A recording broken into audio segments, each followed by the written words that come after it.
अस्सलाम वालेकुम स्टूडेंट्स, कैसे हैं आप? ठीक ठाक हैं?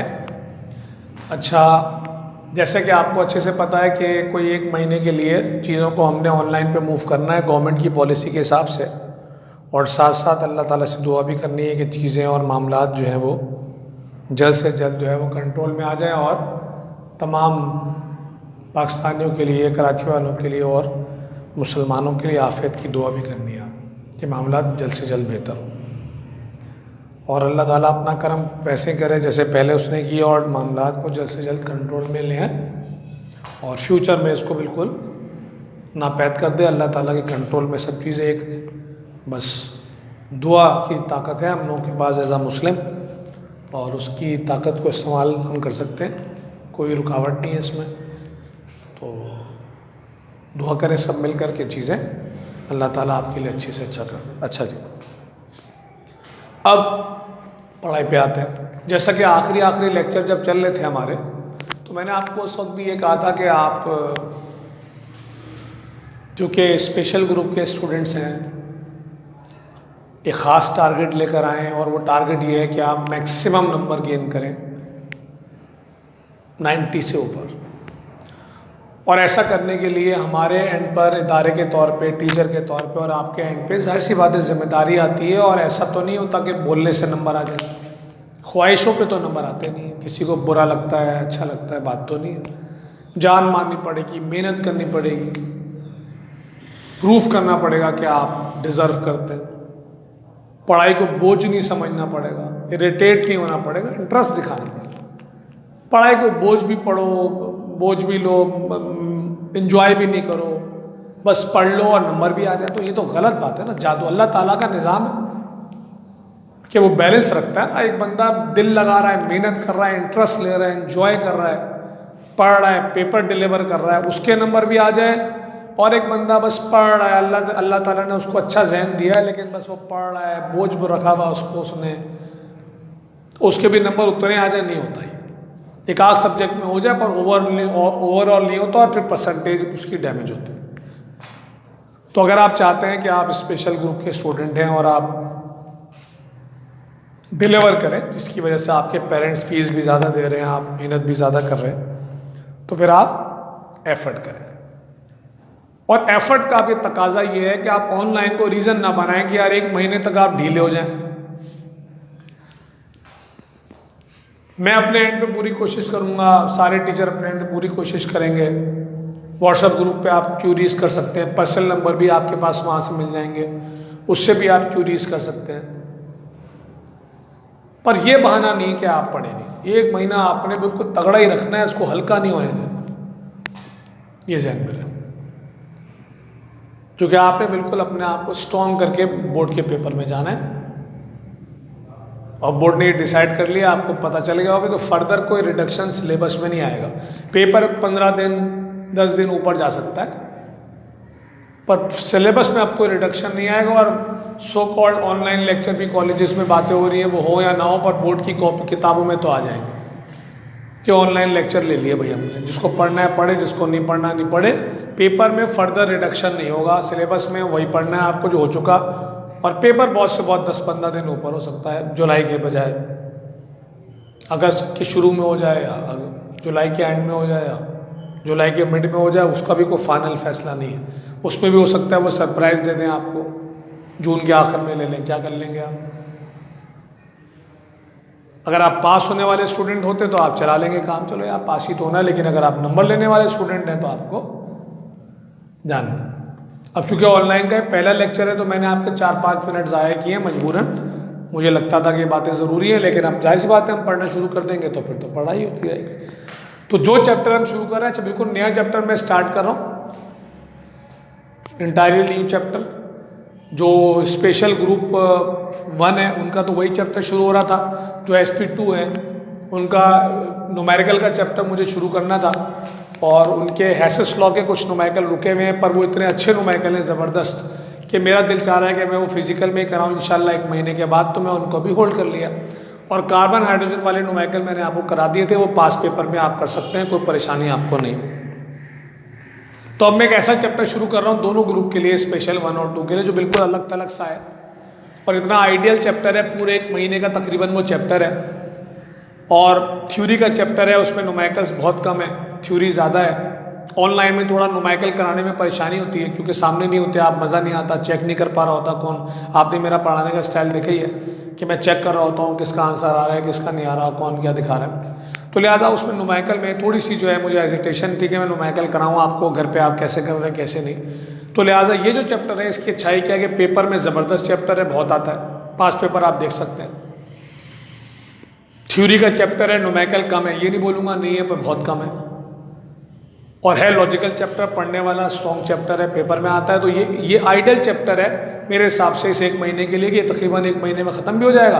पिछले किसी चैप्टर से इसका ताल्लुक भी नहीं है सच, और आप जो है ना पेपर के लिए एक अच्छा चैप्टर तैयार भी कर लेंगे और उसकी ज़बरदस्त किस्म की आप प्रिपरेशन भी कर लेंगे। चलें, तो ये मेरा टारगेट है जो मैंने आपसे शेयर किया।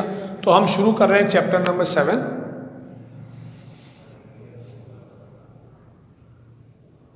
साइज के लिहाज से ये समझो कि तकरीबन चैप्टर के बड़े चैप्टरों में से है, हल्का चैप्टर नहीं है, बड़ा चैप्टर है।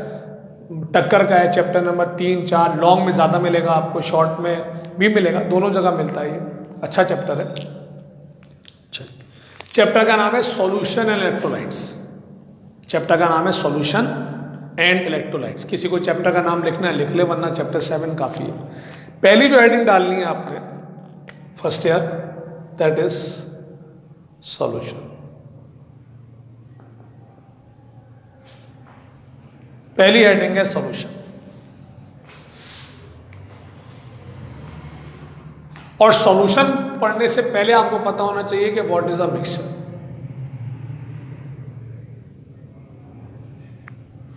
अगर आप मेरे सामने होते तो मैं आपसे पूछता मिक्सचर क्या होता है, क्योंकि मुझे याद है मैंने मिक्सचर रिवाइज कराया था साल के शुरू में। उसमें से कोई 50% लोग नहीं होंगे तो 50% होंगे भी।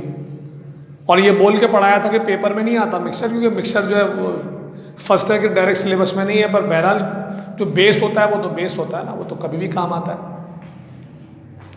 तो बहरहाल मैं आपको मिक्सचर रिवाइज कर रहा हूँ, क्योंकि आप मेरे सामने नहीं है तो मैं आपको रिवाइज कर रहा हूँ कि मिक्सचर क्या होता है भाई।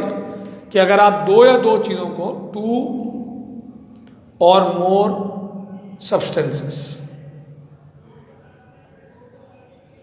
सब्सटेंसेस का मतलब है कोई भी हो सकता है, कोई शर्त नहीं है कि फला हो या फला ना हो, फला ना हो या फला हो, कोई इशू नहीं।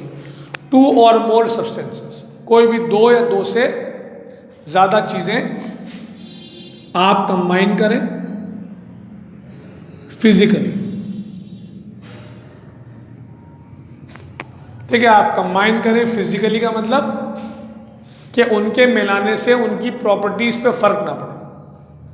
ठीक है भाई, कंबाइन फिजिकली का मतलब है कि उनको मिलाने से उनकी प्रॉपर्टीज पे कोई फर्क, जैसे पानी में मिट्टी मिला दी, ना पानी पे फर्क पड़ेगा ना मिट्टी पे फर्क पड़ेगा, तो इसको बोलते हैं फिजिकल, कंबाइंड फिजिकल। और विदाउट फिक्स्ड रेशो, रेशो भी फिक्स नहीं है, विदाउट फिक्स रेशो, रेशो भी फिक्स नहीं है। बात समझ में आ रही? तो इसका मतलब ये हुआ कि 2 या 2 से ज़्यादा चीज़ें लेनी है। कैसे मिलाना है? फिजिकली, यानी उनकी प्रॉपर्टीज पे कोई फर्क ना है। और विदाउट फिक्स रेशो का मतलब है कि क्वांटिटी आपकी मर्जी की हो, जितना दिल चाहे क्वांटिटी आप डालें, कोई पाबंदी नहीं, क्वांटिटी आपकी मर्जी की। जैसे आज आपने पानी में रूह अफ़ज़ा मिलाया, ना रूह अफ़ज़ा पे फर्क पड़ेगा ना पानी पे। कल दोबारा पानी में जब रूह अफ़ज़ा मिलाएंगे तो कितना पानी कल लिया था, कितना रूह अफ़ज़ा कल लिया था, इससे कोई सरोकार नहीं है। आज दोबारा से पानी ले मर्जी से, दोबारा से रूह अफ़ज़ा डाले मर्जी से, कोई फर्क नहीं पड़ेगा।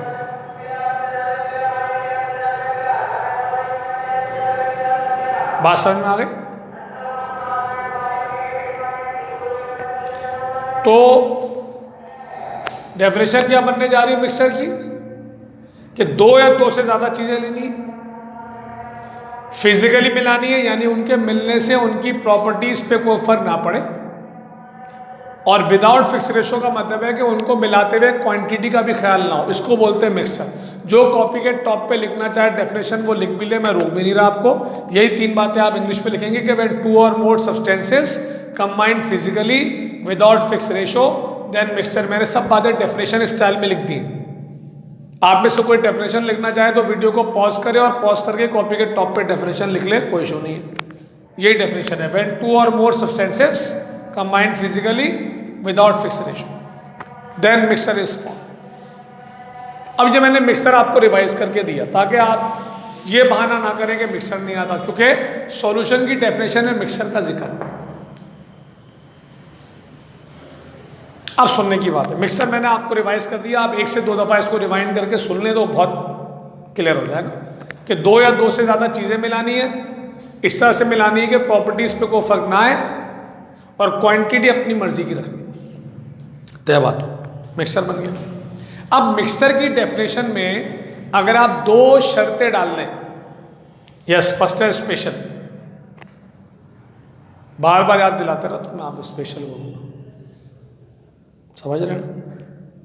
तो मिक्सचर की डेफिनेशन में अगर आप 2 कंडीशन डाल दें तो वो सॉल्यूशन बन जाएगा, यानी मिक्सचर की डेफिनेशन ट्रांसफॉर्म हो जाएगी सॉल्यूशन में। लेकिन 2 शर्तें डालनी है। पहली शर्त ये है कि आपने सिर्फ 2 चीजें ली, जबकि मिक्सचर की डेफिनेशन अलाउ कर रही है 2 और मोर। मिक्सचर की डेफिनेशन अलाउ कर रही है 2 और मोर, जबकि सॉल्यूशन जो है वो 2 पे पाबंदी लगा रहा है, 2 से ज्यादा नहीं हो सकता। सॉल्यूशन ने लगा दी पाबंदी 2 चीजें, ठीक, पहली पाबंदी लग गई कि 2 से ज्यादा चीजें ना हो, 2। दूसरी पाबंदी जो कि जबरदस्त है वो है कि it should be homogeneous. It should be homo. अब ये 9वीं क्लास में होमोजेनस पढ़ाया जाता, 9 के बाद से नहीं पढ़ाया जाता। मैं आपका कसूर नहीं बोलता, एक जमाने पहले आपने पढ़ा और जहन से निकल जाता, बिल्कुल सही बात है। पानी पीते हो?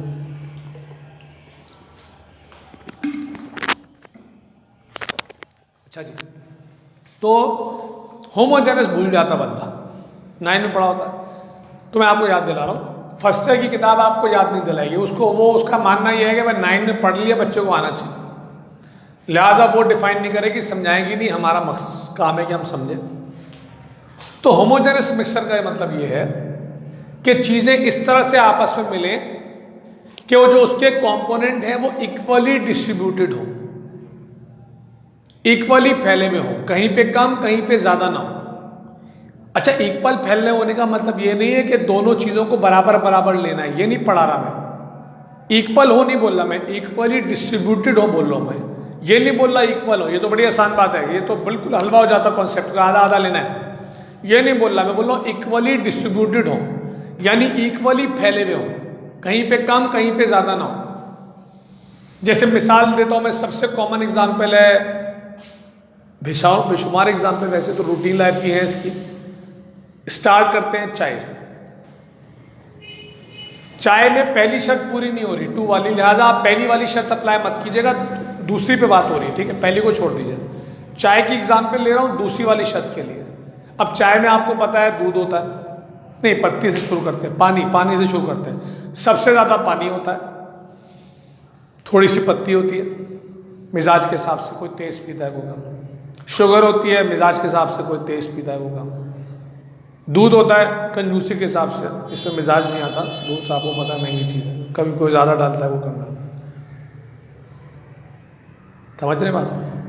तो 4 चीज़ें आप मिलाते हैं, पानी, पत्ती, दूध, शक्कर, और सबकी क्वांटिटी आपको पता है अलग अलग होती है, बराबर तो नहीं होती। लेकिन जब चाय बन के तैयार हो जाती है, तवज्जो दीजिएगा, ज़रा गपशप करके पढ़ाई आसान है कि जब चाय बन के तैयार हो जाती है तो चाय का ऑलमोस्ट हर सिप, अगर आपने उसकी पत्ती छान ली है तो उसका हर सिप आपको एक जैसा टेस्ट देगा, जो इस बात का सबूत है कि सारी चीज़ें इक्वली डिस्ट्रीब्यूटेड हैं। कहीं पे पत्ती ज़्यादा और कहीं पे पत्ती कम नहीं है, वरना क्या होता, कोई सिप तेज़ लगता, कोई सिप अच्छा लगता।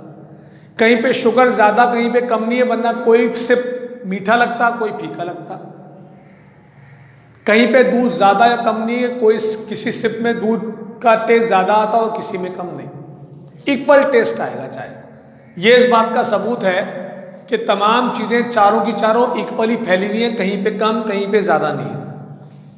अगली एग्जाम्पल जिसके बाद समझ में आ जाना चाहिए वो है सादी आइसक्रीम, क्योंकि मुझे पता है आप पंचायत डालोगे इसमें, वो पिस्ते भी होते हैं सर और ये भी होगा, अब सामने नहीं हो ना आप। तो सादी आइसक्रीम पोल्का की सादी, या शाह फैसल में भी अल्पाइन है और मेरे इलाके में भी अल्पाइन है, तो अल्पाइन की कोई भी सादी आइसक्रीम, सादी वनीला ले लिया आपने सादा।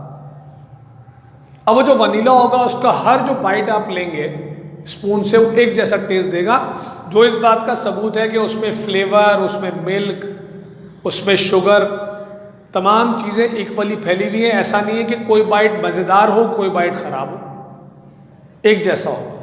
ये इस बात का सबूत है कि वो इक्वली डिस्ट्रीब्यूटेड है। और अल्लाह ताला के निज़ाम पे चले जाए तो फ्रूट्स हैं, अगर वो ख़राब नहीं हो रहा कहीं से, वो अलग बात है, कहीं से ख़राब हो कहीं से कुछ, वरना जनरली स्पीकिंग अगर फ्रूट है साफ़ सुथरा तरीके का, ख़राब वराब नहीं है, तो हर बाइट जो फ्रूट का आप लेंगे एक जैसा टेस्ट देगा। अल्लाह ताला की तरफ से उसके कंपोनेंट इक्वली डिस्ट्रीब्यूटेड है, कहीं पे कम कहीं पे ज़्यादा नहीं। इसको बोलते हैं होमोजेनस। काफ़ी मैंने तफसील से आपको बताया क्योंकि ये तगड़ा कॉन्सेप्ट है। इसके मुकाबले में अगर पानी में मिट्टी डाल दें तो क्या होगा कि मिट्टी नीचे बैठ जाएगी। इसका मतलब है मिट्टी कहीं पे ज़्यादा है, कहाँ पे नीचे, कहीं पे कम है, कहाँ पे ऊपर। तो जहाँ पे चीज़ें कम ज़्यादा होंगी उसको बोलते हैं हेट्रोजेनस। वो भी नहीं पढ़ा था आपने, कम ज़्यादा होंगी तो बोलेंगे हेट्रोजेनस, एक जैसी होंगी तो बोलेंगे होमोजेनस। तो आपको सॉल्यूशन की डेफिनेशन के करीब ले आया हूँ बातों बातों में कि दो शर्तें डाल दी। मिक्सर की डेफिनेशन में दो शर्तें, नंबर 2 दो चीज़ें होनी चाहिए और नंबर 2 होमोजेनस होना चाहिए। अब मैं बात आगे बढ़ा रहा हूं कि जो मिक्सचर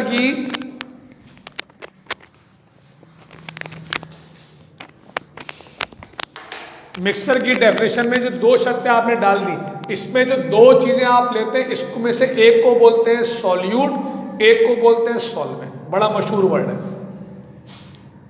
एक को बोलते हैं सॉल्यूट और एक को बोलते हैं solvent.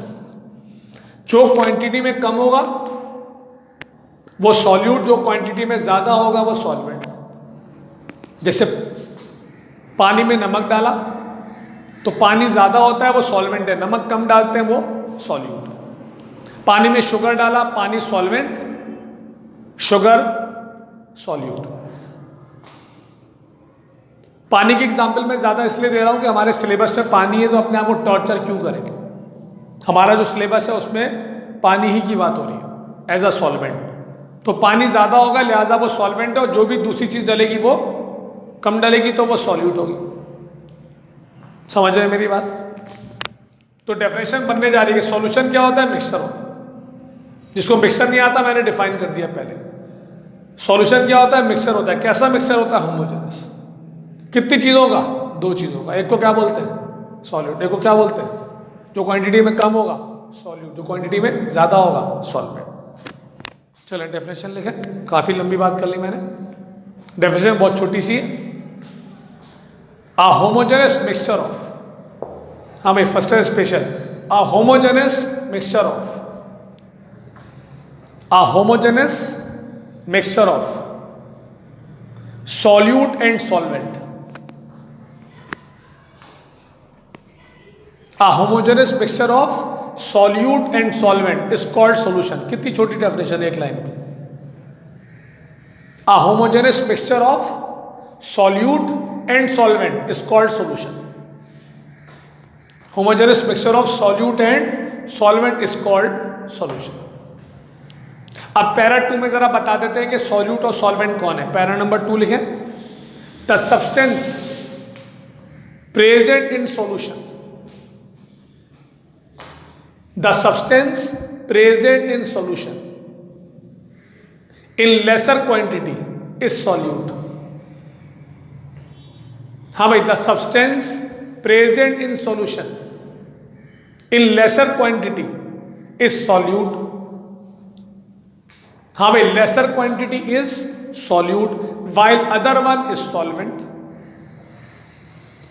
while other one is solvent।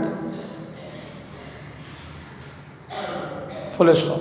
अब पैरा नंबर 3 में आप सिलेबस पे आ रहे हैं। पैरा नंबर 3 हमारा सिलेबस, ठीक है। पैरा नंबर 3 लिखें। A solution in which, a solution in which water is present as solvent. हाँ भाई, a solution in which water is present as solvent is called aqueous solution। Spelling देख लीजिए।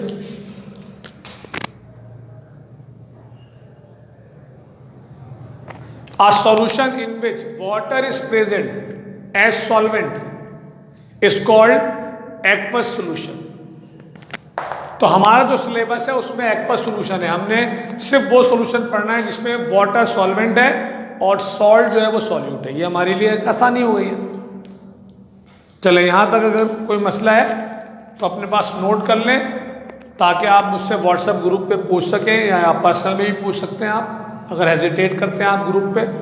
और अगर क्लियर हो गया तो बेस्ट है, ठीक है, क्लियर होना चाहिए। बार बार मैं रिपीट करता हूँ चीज़ों को कि क्लियर हो जाए।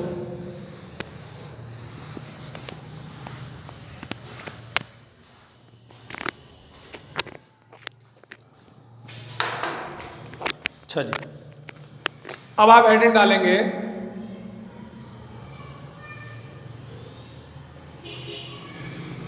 Concentration of solution.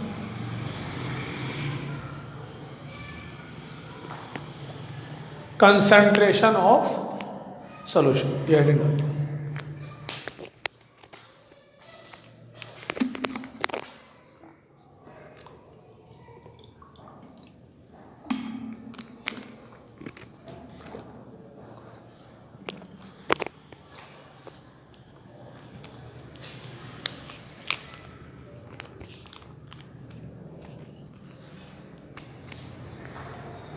अच्छा जी, तो कंसंट्रेशन ऑफ सॉल्यूशन की हेडिंग डाल दी सबने।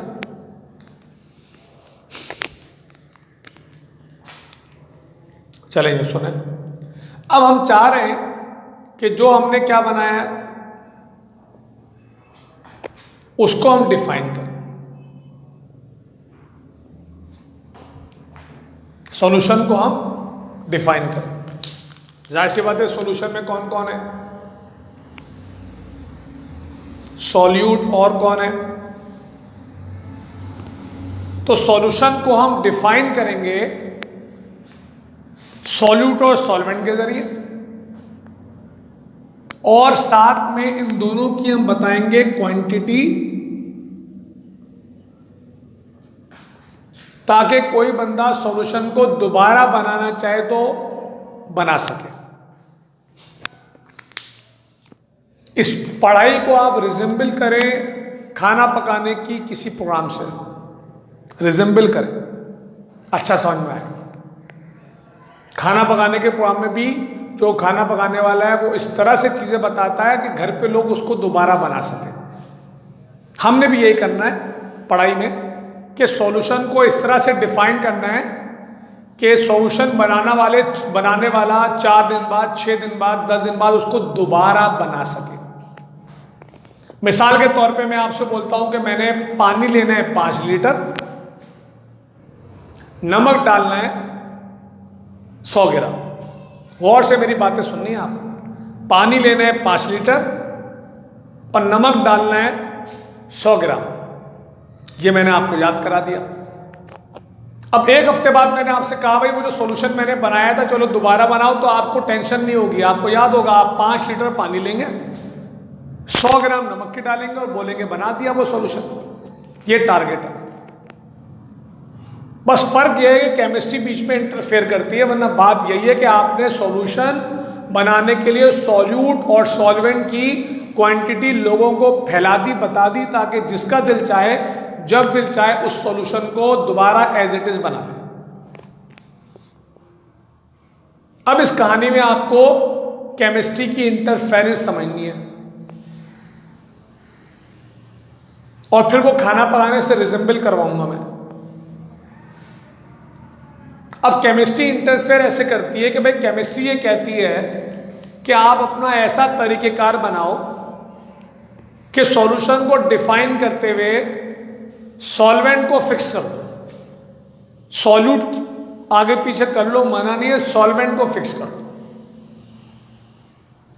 ये बिल्कुल ऐसे ही है जैसे कंपनी अपने एम्प्लॉयज को बोले कि भाई आपने जब भी सॉल्यूशन को डिफाइन करना है तो 5 लीटर के लिहाज से करना है, जैसे मैंने किया। कल को कोई अगर ये बोले कि मैं 3 लीटर पानी ले रहा हूं, उसमें 70 ग्राम सॉल्यूट डाल रहा हूं, तो वो भी डिफाइन तो कर रहा है, बिल्कुल सही है। 3 लीटर पानी लो, 70 ग्राम सॉल्यूट डाल दो नमक। पर कंपनी का जो डायरेक्टर है वो उसको बुला लेगा फौरन, बोलेगा भाई जब तुम्हें लिख के दिया था कि डिफाइन करने के लिए सॉल्वेंट 5 लीटर फिक्स है, तो तुमने 3 लीटर क्यों बोला? हालांकि डेफिनेशन के लिहाज से कोई बात नहीं, अलाउ, समझाना है ना सॉल्यूशन को। अब वो बंदा अगली दफा पाबंदी करेगा, बोलेगा यार ये बात पाबंदी है, तो डायरेक्टर बुला रहा है, पाबंदी करेगा, बोलेगा ठीक है अगली दफा से 5 लीटर से ही बताना है।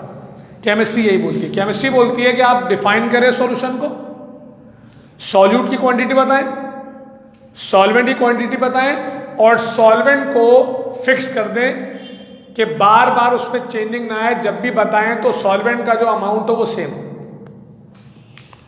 इसको बोलते हैं व्हाट? कंसंट्रेशन। तो अगर हम किसको डिफाइन करें? सॉल्यूशन, किसकी क्वांटिटी के जरिए? सॉल्यूट और सॉल्वेंट। और सॉल्वेंट की क्वांटिटी को क्या कर दें? फिक्स कर दें। तो ये कहलाएगा कंसंट्रेशन ऑफ सॉल्यूशन। अब मैं रेसिपी से कैसे लिंक कर रहा हूं इस बात को, कि रेसिपी बनाने वाला भी जो चैनल होता होगा, चैनल, उसके लिहाज से पाबंदी होती होगी कि भाई आप जो भी रेसिपी बनाए वो 3 लोगों के लिए बनाए, जो भी रेसिपी बनाए वो 6 लोगों के लिए बनाए। तो प्रोग्राम बनाने वाला ये बता देगा कि भाई ये चीज़ मैं बना रहा हूँ ये 3 लोगों के हिसाब से है। आपको घर पे 6 लोगों के हिसाब से बनाना है तो डबल बनाइएगा, डबल डालिएगा आप। अगर मैं बोल रहा हूँ 4 चम्मच नमक डालने को, तो आप 8 डालिएगा, आप 6 के लिए बना रहे हैं। औरतें मैनेज कर लेती हैं, हम लोगों के बस का नहीं है। हमसे मुराद में अपनी बात कर रहा हूँ, जो क्लास में मेल होते हैं, लड़के होते हैं, आम हालात में हमारे बस का नहीं है। पर औरतें देख लेती है, प्रोग्राम देख के समझ जाती हैं। 2 लोगों के लिए वो बना रहा होता है, घर पे 10 लोगों के लिए बना लेती हैं, वो सही बना लेती हैं। अल्लाह ताला ने 8 दिया उनको, भाई हमारी अम्मियों को, घर वालों को 8 दिया ही।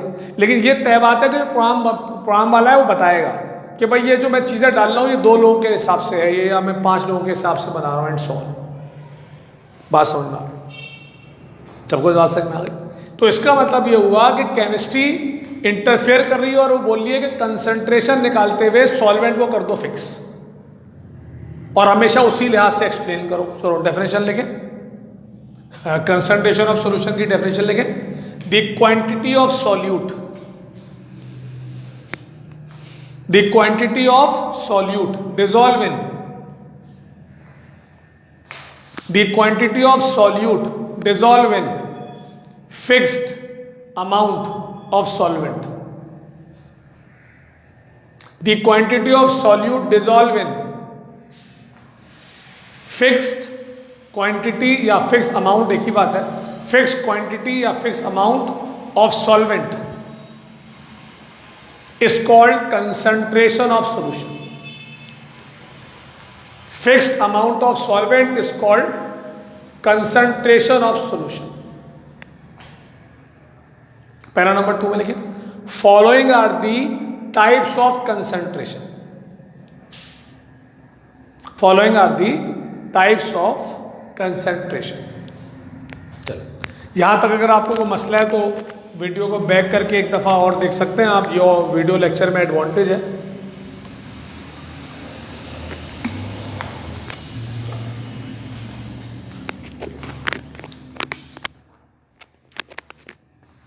तो following are the types of concentration. पहली टाइप की हेडिंग डालेंगे आप, टाइप नंबर 1 इज मोलैरिटी। बड़ी मशहूर हेडिंग है, ज़्यादातर लोगों को मेरे बोलते के साथ याद आएगा। पहली हेडिंग है मोलैरिटी। अच्छा स्टूडेंट, आप ये बात नोट कर रहे होंगे कि मोलैरिटी की कंसंट्रेशन की डेफिनेशन में 2 मसले हैं। या अगर नहीं सोचा तो आप सोचेंगे जब मैं बोल रहा हूं। कंसंट्रेशन की डेफिनेशन में 2 मसले हैं। पहला मसला यह है कि सॉल्यूट को किस यूनिट में लेना है ये नहीं बताया। डेफिनेशन में लिखा हुआ है क्वांटिटी ऑफ सॉल्यूट, मैं ग्राम में लूं, किलोग्राम में लूं, मोल में लूं, DM³ में लूँ, CM³ में लूँ, कुछ पता नहीं, मेरी मर्जी चल रही है, और मर्जी नहीं चलनी चाहिए, मर्जी चलेगी फट जाएंगे, मसले आएंगे। तो क्वांटिटी ऑफ सॉल्यूट की यूनिट नहीं बताई, बस क्वांटिटी ऑफ सॉल्यूट लिख के छोड़ दिया। दूसरा मसला, सॉल्वेंट को फिक्स तो किया, डेफिनेशन कह रही है सॉल्वेंट को फिक्स करो, पर कितना फिक्स करो ये आप पे छोड़ दिया। फिर वही बात है, आप पे छोड़ेंगे तो मसला आएगा, कोई 5 लीटर लेगा, कोई 3 लीटर लेगा, कोई 2 लीटर, कोई 10 लीटर, टेंशन। अब बिल्कुल टिका के बात ये है समझने वाली कि अगर ये दोनों मसले हल कर दो तो ये मोलैरिटी भी बन जाएगा, आगे चल के मोलैरिटी भी बन जाएगा, कल आगे चल के ये सॉल्युबिलिटी भी बन जाएगा चैप्टर नंबर 6 में, जितना सिलेबस में है। तो ये दोनों मसले हल करने हैं हमने, 2 मसले। एक मसला हमने ये हल करना है कि सॉल्यूट की क्वांटिटी का यूनिट बताना है, बुक के लिहाज से मैं कौन होता हूँ बोलने वाला, और दूसरा सॉल्वेंट को कितना फिक्स करना है ये बताना है। तो मैं लिखने लगा हूं कि अगर सॉल्यूट का यूनिट कर दिया किताब ने मोल, और इसको फिक्स कर दिया 1 लीटर, अब दोनों मसले हल। अब दुनिया को पाबंद कर दिया, टॉपिक ने जगड़ लिया आपको पाबंद, आंसर ग्राम में नहीं लिखेंगे, किलोग्राम में नहीं लिखेंगे, मोल में लिखेंगे, पाबंद कर दिया। इसी तरह पानी 2 लीटर नहीं लेंगे, 2.5 लीटर नहीं लेंगे, 5 लीटर नहीं लेंगे, 10 लीटर नहीं लेंगे, 1 लीटर लेंगे। इसका मतलब है अगर मैं एक सॉल्यूशन लूं, उसके 2 हिस्से करूं, कौन सी प्रॉपर्टी, इंटेंसिव, जो अच्छा पढ़ रहे हैं उनसे बात हो रही है, 2 हिस्से कर दिए। 2 अलग अलग लोगों को पकड़ाया कि इसकी कंसंट्रेशन बताओ, मोलैरिटी बताओ, सॉरी मोलैरिटी बताओ, तो दोनों लोग पाबंद हैं मोल में आंसर देने के, दोनों लोग पाबंद हैं 1 लीटर के लिहाज से आंसर देने के, तो खुद ब खुद दोनों का आंसर सेम आएगा। ये है कमाल, दोनों को पाबंद कर दिया कि आंसर मोल में दो, दोनों को पाबंद कर दिया कितने लीटर के लिहाज से दो, 1 लीटर के लिहाज से। तो ये जो हमने फिक्स कर दिया कि सॉल्यूट को हम किस पे नापेंगे, मोल में, और सॉल्वेंट को हम फिक्स कर देंगे कितना लीटर पर। अब कंसंट्रेशन का नाम बन जाएगा मोलैरिटी। जो अच्छे से पढ़ेंगे वो ये नोट करेंगे कि डेफिनेशन वही रहेगी, सिर्फ डेफिनेशन में इंट्रोड्यूस करा देंगे ये 2 चीजें, मोल और 1 लीटर।